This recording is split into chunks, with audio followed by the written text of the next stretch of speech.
I want to thank the American people for the extraordinary honor of being elected your 47th president and your 45th president. Donald Trump has just been elected as the next president of the United States.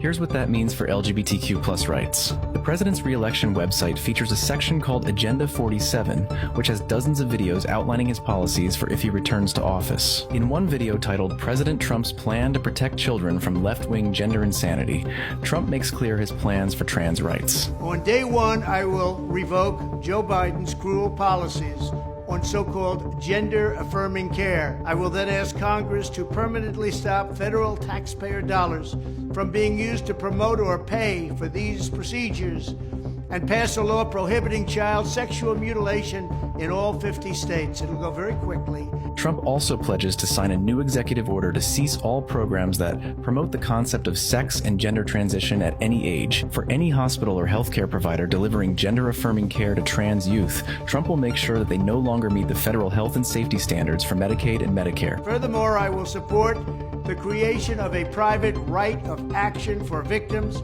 to sue doctors who have unforgivably performed these procedures on minor children. In terms of education, President Trump will introduce severe consequences for any teacher or school that suggests a child could be experiencing gender dysphoria. We will promote positive education about the nuclear family, the roles of mothers and fathers, and celebrating rather than erasing the things that make men and women different and unique. The new president will also ask Congress to pass 3 bills that establish that 1. The only genders recognized by the U.S. government are male and female, and they are assigned at birth. 2.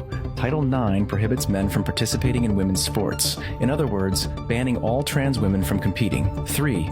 Parents must give consent in order for their child to change their gender identity. No serious country should be telling its children that they were born with the wrong gender, a concept that was never heard of in all of human history. Nobody's ever heard of this, what's happening today. It was all when the radical left invented it just a few years ago.